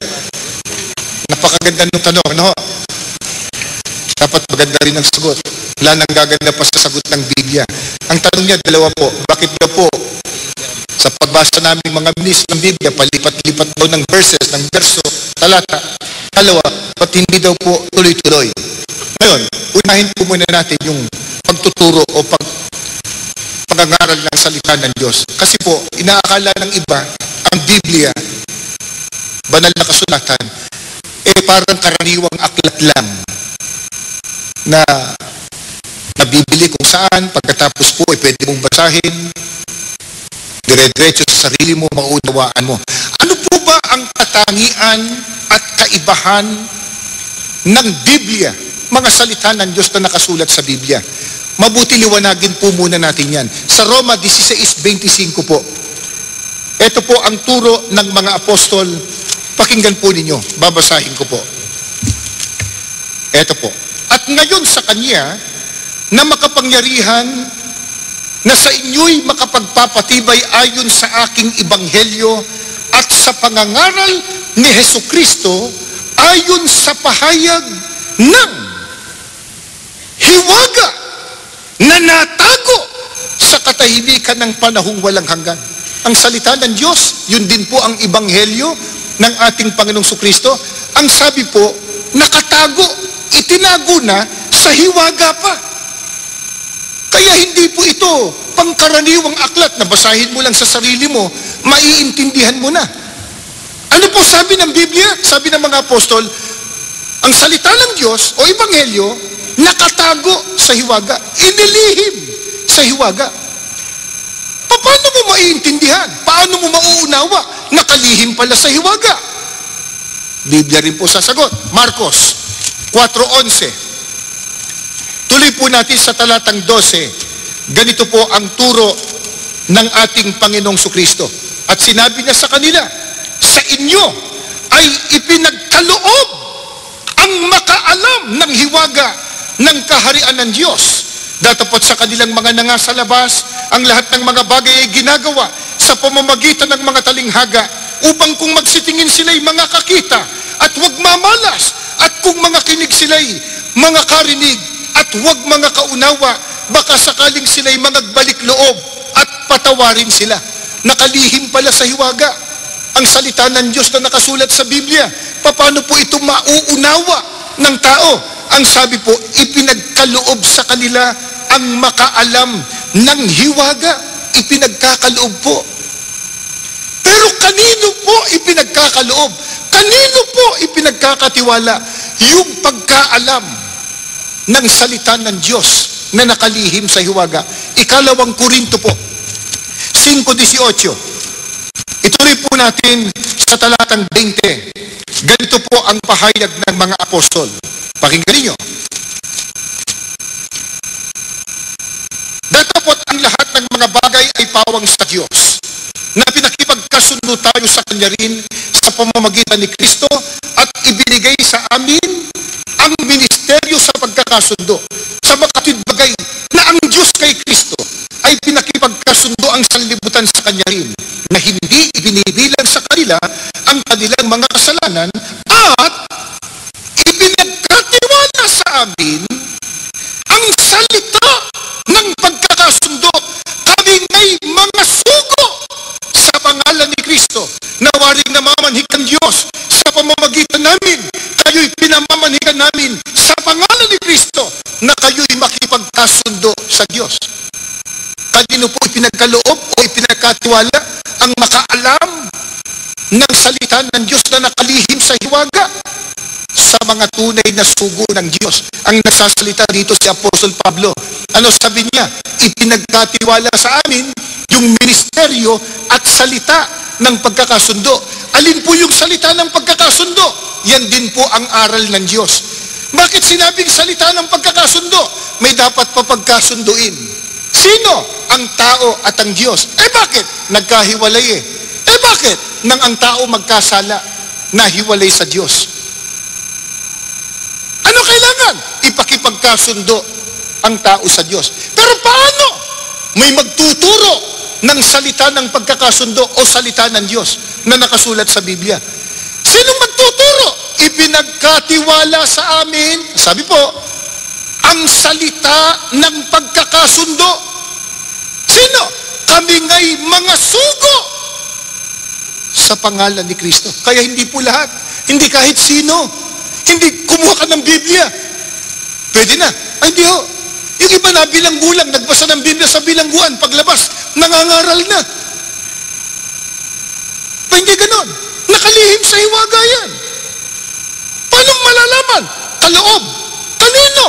Sa mga tunay na sugo ng Diyos. Kaya, pag hindi po tunay na sugo ng Diyos, may karapatan bang mangaral ng salita ng Diyos? Roma 10:15 po. Pakinggan po ninyo. At paano silang magsisipangaral kung hindi sila mga sinugo? Tanong ni Apostol Pablo, naroon na sagot. Obvious ang sagot. Ano sa tanong ni Apostol Pablo? Paano silang mangangaral? Hindi naman sila sugo. Ano katumbas? Pag hindi po sugo ng Panginoon Diyos, walang karapatang mangaral. Paano kung mangahas mangaral? Hindi naman pala sugo. Pag-aralan man ang pag-aralan, makakarating ba sa pagkaunawa ng katotohanan? Ikalawang Timoteo, Kapitulo 3, ang talata po ay 7, na laging nagsisipag-aral, lagi. At kailanpaman ay hindi nakararating sa pagkaalam ng katotohanan. Paano po kung hindi tunay na sugo ng Diyos? Kung mangahas mangaral, mangahas pag-aralan sa kanyang sarili, itong Biblia, makakarating ba siya sa pagkaalam ng katotohanan?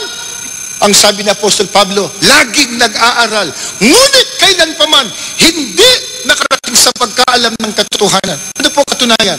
Mga kaibigan, mga kababayan at mga panauhin, sa Biblia po, ang pangalan ng tunay na iglesia nakasulat po sa Biblia. Ano po? Binasa kanina, Roma 16:16, Gawa 20:28, Iglesia ni Cristo. Pero bakit nung pangaral, Iglesia Katolika? Saan mo mababasa yun? Anong kapitulo? Anong versikulo? Ang pangalan ng tunay na iglesia, Iglesia ni Cristo, nasa Biblia. Ba't nung mangaral, Protestante? Saan mo mababasa sa Biblia yung Protestante? Ba't nung mangaral, Baptista, Metodista, Episkopal, at kung ano-ano pa, wala naman sa Biblia. Pero Biblia hawak, Biblia binasa, nagsunog ng kilay. Baka hindi lang pati kilay ang nasunog, pati bumbunan nasunog sa pag-aaral. Pero ba't nung magturo, iba? Sabi ni Kristo, kaloob ang makaalam niyan. Kanino? sa mga sugo. Ano sabi ng Apostol Pablo na isa sa mga sugo ng Diyos? Paano ka mangangaral kung hindi ka sugo? Eh kung mangahas, mag-aral man ng mag-aral, hindi makararating sa pagkaalam ng katotohanan. Ngayon, puntahan po natin, paano po kung magturo ang mga tunay na sugo ng Diyos? Ito po, sa unang Korinto, sa Kapitulo 2, ang talata po ay 13. Pakinggan po ninyo itong babasahin ko. Na ang mga bagay na ito ay atin namang sinasalita. Hindi sa mga salitang itinuturo ng karunungan ng tao. Ay, hindi dito pinag-uusapan yung dunong mo pang sarili. Kung ano na pag-aralan mo, may doctoral degree ka ba? Masteral degree? Saan ka nagtapos? Hindi yun. Ano sabi? Uulitin ko po. Ng mga bagay na ito ay atin namang sinasalita, hindi sa mga salitang itinuturo ng karunungan ng tao, kundi sa itinuturo ng Espiritu na iniwawangis natin ang mga bagay na ayon sa Espiritu sa mga pananalitang ayon sa Espiritu. Paano po kung magturo at mangaral ng salita ng Diyos? Ang mga tunay na sugo ng Diyos, hindi anya sa karunungan ng tao, kundi sa pamamagitan ng turo ng Espiritu Santo. Paano yun? Iniwawangis ang mga bagay na ayon sa Espiritu sa pananalitang ayon sa Espiritu. Iwinawangis. Sapagkat ang salita po ng Diyos na nakasulat sa Biblia, wala pong kontradiksyon. Walang salungatan. Kumuha po tayo ng halimbawa. Dito po sa Genesis, yung Genesis po ay unang aklat ng Biblia. Babasahin ko po sa Genesis yung 3:1. Ito po. Ang ahas nga ay lalong tuso kaysa alinman sa mga hayop sa parang na nilikha ng Panginoong Diyos. At sinabi niya sa babae, tunay bang sinabi ng Diyos, huwag kayong kakain sa alinmang punong kahoy sa halamanan? May binabanggit po ditong ahas. Ito po yung ang dyablo na saan yung ahas? Tinukso yung mag-asawa, si Adan at si Eva. Ang banggit po, ahas. Gusto mong malaman, sino yung ahas? Eh pagka sinunod natin po, Ginoong Alfred, nagtanong, yung tanong po niyo na dapat tulad ng ibang tagapagturo, dire-diretso basta, sunod-sunod, tuloy-tuloy. Bakit sa amin, palipat-lipat po ng talata? Kung susundin po natin dire-diretso, ang tanong po natin, sino yung ahas? O, basahin natin sa 2. At sinabi ng babae sa ahas, wala po dun eh. 3, dapat bunga na, wala po dun. Ahas, baka nasa 4, wala. 7, 6, wala. Buglatin natin na makapal, wala pa rin. 32, ahas. Nasaan yung ahas? Nandun pala sa huli. Eh pagka sinunod po natin dire-diretso, isang linggo na tayo dito, hindi pa tayo tapos. Ang tanong natin, sino yung ahas? Alam po niyo kung nasaan yung sagot? Yung huling aklat sa Apokalipsis po. Apokalipsis, pakinggan po niyo sa 12, ang talata ay 9, sino ba itong ahas na to? Eto ho. At inihagis ang malaking dragon, ang matandang ahas, ang tinatawag na Diablo at Satanas, ang dumadaya sa buong sanglibutan. Nandun po sa huli. Eh bakit? Eh tandaan natin, iniwawangis ang mga pananalitang ayon sa Espiritu, batay din sa mga salitang ayon sa Espiritu. Ang totoo po niyan, kung magbibigay pa po kami ng mabuting halimbawa sa bagay, makikita nyo sa ating screen ang talata. Kung pag-uusapan po ang tunay na Diyos, pag binasa po ninyo sa Malakias 2:10, yan po ay sa lumang tipan. Ano ho? Malakias 2:10. Ang Diyos po, iisa. Sino? Ang Ama. Pagka pumunta po tayo sa panahon ni Kristo, panahon Kristiyano, Juan 17:1 at 3, magkawangis. Ang turo ni Kristo, ang Ama lamang, ang tunay na Diyos. panahon ng mga apostol, unang Korinto 8:6, pag binuklat mo, ibang talata din, ibang panahon din, sabi ni Apostol Pablo, sa ganang atin, may isang Diyos lamang, ang Ama. Isipin po ninyo, magkakaiba ng panahon, magkakaiba ng dako, pero iisa po ang turo. Isa lang ang Diyos, ang Ama. Eh bakit? Magkakawangis. Walang kontradiksyon. At yung turo na yon, ang siyang itinataguyod at ibinabandila ng Iglesia ni Cristo. Mula pa ng mangaral, ang kapatid na Felix Manalo nang nabubuhay pa, sapagkat siyang kinikilala po naming sugo ng Diyos sa mga huling araw. Nanindigan siya sa harap nino man at saan man. Isa lang ang Diyos, ang Ama. Hindi ba magkakawangis? Ang sabi ng propetang si Malakias, isa lang ang Diyos. Ang sabi ni Kristong pinakadakilang sugo, isa lang ang Diyos, ang Ama. Ang sabi ng mga apostol, sa ganang atin, isa lang ang Diyos, ang Ama. Ang turo ng kapatid na Felix Manalo at ng Iglesia ni Cristo sa kasalukuyan, isa lang ang Diyos, ang Ama. Magkakawangis. Kaya nasasagot po, Ginoong Alfred, ang inyong katanungan kung bakit gayon ang paraan ng pagtuturo ang salita ng Diyos na kasulat sa Biblia, pagkakawangis po. At kung ano yung tanong, doon po natin babasahin sa tamang sagot. Halimbawa, nagtanong ukol sa mathematics. Natural, hindi mo babasahin sa science o hindi mo babasahin sa sociology. Diba? Babasahin mo sa tamang sagot. Ayun mo. At ang may karapatan sa parangaral, sa mga salita ng Diyos, tandaan natin yung sugo ng Diyos, sapagkat sa kanila ipinagkaloob ang makaalam ng hiwaga. Huli na po na tanong mula po sa mga galing kapatid na. Sa Uvis Avenue po, Quezon City, ito po yung nakunan po natin ng video. Sige po. Si Eric Malbunas, ang Katoliko. Nais ko lang itanong kung bakit niyo tinuturo na kailangan mo ng maging miyembro ng Iglesia ni Cristo para maligtas. Sapagkat yun po ang nakasulat sa Biblia. Pero alamin muna natin, sino ba talagang may gusto na ang lahat po ng tao maligtas? Ito pong unang Timoteo, 2:3 hanggang 4, ganito po ang turo ng mga apostol. Babasahin ko po sa inyo. Ito po. Ito'y mabutit na kalulugod sa paningin ng Diyos na ating tagapagligtas, na siyang may ibig, na ang lahat ng mga tao ay mga ligtas at mga kaalam ng katotohanan. Dito po, itinuturo na ang Diyos mismo ang may gusto. Lahat po ng tao, kung maaari, maligtas. Pero paano maliligtas? Malaman mo katotohanan. Alin po ang katotohanan? Juan 17:17, mababasa po nyo sa Biblia at dyan sa screen, ang salita ng Diyos ang katotohanan. Saan po masusumpungan yung salita ng Diyos na katotohanan? 2 Timoteo 3:15 hanggang 16 po, nasa mga banal na kasulatan. Sa makatwid, hindi po kuro-kuro o palapalagay o opinyon ang katotohanan na ikaliligtas.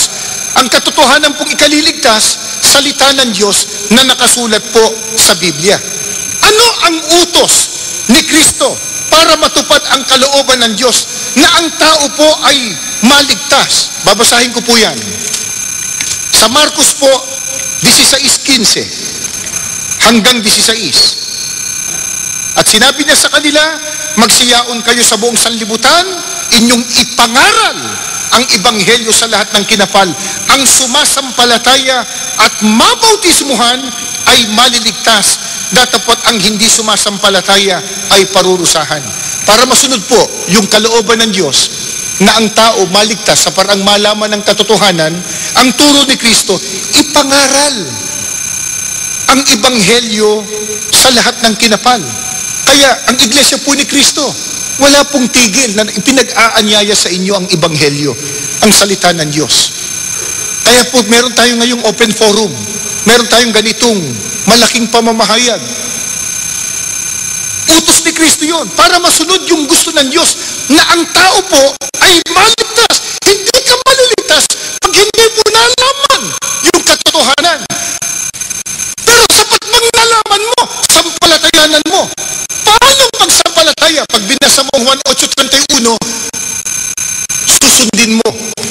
katotohanang salita ng Diyos. Ngayon, ano po ang isa sa mga katotohanang itinuro ni Kristo sa ikaliligtas?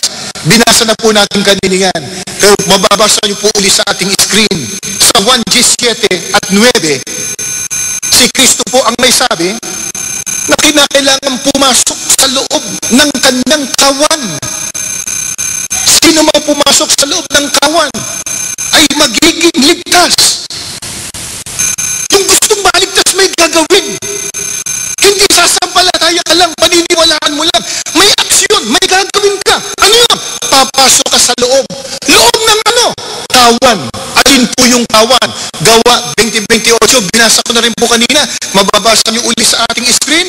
Ang kawan po ay ang iglesia ni Kristo na tinubos niya ng kanyang mahalagang dugo. Kaya para maligtas ka, sundin mo ang turo ng Ebanghelyo, ang turo ni Kristo, na ikaw ay maging kaanib sa kawan ni Kristo, iglesia ni Kristo. At pinatunayan niya ng mga apostol nang maliligtas po yung iglesyang itinatag ni Kristo. Dito po sa Efeso 5:25 at 23, mga lalaki, ibigin ninyo ang inyong asawa, gaya ng pag-ibig ni Kristo sa iglesia. Inihandog niya ang kanyang buhay para rito. Sapagkat ang lalaki ang ulo ng kanyang asawa, tulad ni Kristo, na siyang ulo ng iglesia, na kanyang katawan at siyang tagapagligtas nito. Sa mga talatang yan, marami po tayong madadampot na napakahalaga. Una, yung iglesia, minahal ni Kristo, pinaghandogan niya ng kanyang buhay. Yung iba pong nangangaral, wala nang iglesia pa. Bakit sinabi ng Biblia, mahal ni Kristo iglesia, pinaghandogan niya ng kanyang buhay? Hindi na kailangan ng iglesia. Yung iglesia siguro nila. Pero yung tunay na iglesia, mahalaga. Minahal ni Kristo eh. At ang sabi po, ililigtas ni Kristo yung iglesia na katawan niya. Hindi po natin itinuturo na ang iglesia tagapagligtas. Hindi ho. Minsan kasi pinararatangan kami, o yan na naman ng mga iglesia, ituturo ng iglesia tagapagligtas. Wala po kaming ganung aral. Ano po ang turo na amin pong itinataguyod? Ang tagapagligtas si Kristo. Pero kung si Kristo po ang tagapagligtas, ang kanyang ililigtas, yung iglesia na katawan niya, iglesia na pinangunguluhan niya, iglesia na kawan niya, iglesia tinawag sunod sa kanyang pangalan, iglesia ni Kristo. Yan po ang dahilan kung bakit itinuturo ng iglesia ni Kristo na kailangang umanib ang tao sa iglesia ni Kristo para maligtas. Yan din po ang dahilan kung bakit ang mga kapatid, kahit mamuhunan ng pagod, ng hirap, ng panahon, ng salapi, para lang maipalaganap ang salita ng Diyos, mai-share po sa inyo, maibahagi po sa inyo. Bakit? Utos din po ng Diyos. Huling talata po na amin pong babasahin para sa inyo. Sa aklat ng mga awit, 40, ang talata po ay 9 hanggang 10. Ganito po ang itinuturo ng banal na aklat. Ang pagliligtas mo ay aking inihayag. Saan man magtipon ang iyong mga anak, di ako titigil ng pagpapahayag. Ang pagliligtas mo'y ipinagsasabi, di ko inilihim sa aking sarili. Pati pagtulong mo't pag-ibig na tapat sa mga lingkod mo'y isinisiwalat. Ang mga nakabahagi sa pangakong pagliligtas, alalang bagay mga kaanib sa loob ng tunay na iglesia, hindi po titigil ng pagsisiwalat at paghahayag ng gagawin pagliligtas ng Diyos sa pamamagitan ni Kristo at ng kanyang banal na iglesia. Yan po ang dahilan kung ba't narito kayo ngayon. Yan po ang pinakalayunin, ba't po kami nag-anyaya sa inyo? Bilang pagsunod sa mga utos ng Diyos. Sa panahong ito, mga kababayan at mga kaibigan at mga mahal po naming mga panauhin, sa panahong ito ng matinding krisis at kahirapan, laganap na panganib, kaguluhan, pag-aawayan ng mga tao, pagkakaroon ng salot, kalamidad, Totoong kailangan, matuto tayo, umibig sa ating kapwa, tumulong sa ating kapwa, kumalinga sa kanila, sa ating mga kababayan. At marahil yan po ang pinagpupunyagian ng ibang mga samahan. Baka may ahensya pa ng gobyerno at mga pribadong institusyon, ginagawa ang pagtulong sa kapwa. Yan din po ang ginagawa ng Iglesia ni Cristo. Meron po kaming mga lingap sa mamamayan. Kamakailan lang po nung isang araw, nagkaroon ng lingap na ang Iglesia ni Cristo sa mga kababayan nating Muslim diyan sa kapitbahay natin. Pero ang matinding pananalig po namin, ang higit sa lahat na pinakamahalagang maitutulong po namin sa aming kapwa, maiaambag po namin sa inyo, ay ibahagi sa inyo kung ano po ang salita ng Diyos, yung dalisay na salita ng Diyos na nakasulat sa Biblia, sapagkat yun ang maghahatid sa atin, hindi lamang sa ikabubuti ng ating buhay dito sa mundo, higit sa lahat, sa pagtatabo ng kaligtasan pagdating ng paghuhukom. Yang damit, pagka ibinigay sa iyo, masisira, maluluray yan, maluluma, madudumahan. Yang pagkain, pag kinain mo, gutom ka uli. Pag di mo kinain, masisira, mapapanis. Yang salapi, pag nagasta mo, wala na. Pag hindi mo ginasta, walang kabuluhan. At baka mas mayaman pa po kayo kaysa sa ibang mga kapatid. Pero may bahagi po namin sa inyo ang dalisay na mga salita ng Diyos na nakasulat sa Biblia at inyong sinampalatayanan at sinunod at naging kaanib kayo sa Iglesia ni Cristo. Hindi lamang kayo nalapit sa Diyos. Hindi lamang magiging dapat ang inyong paglilingkod sa Diyos. Higit sa lahat, magkikita-kita tayo sa kaharian ng Diyos, sa piling ng Panginoong Kristo, sa bayang banal at sa buhay na walang hanggan.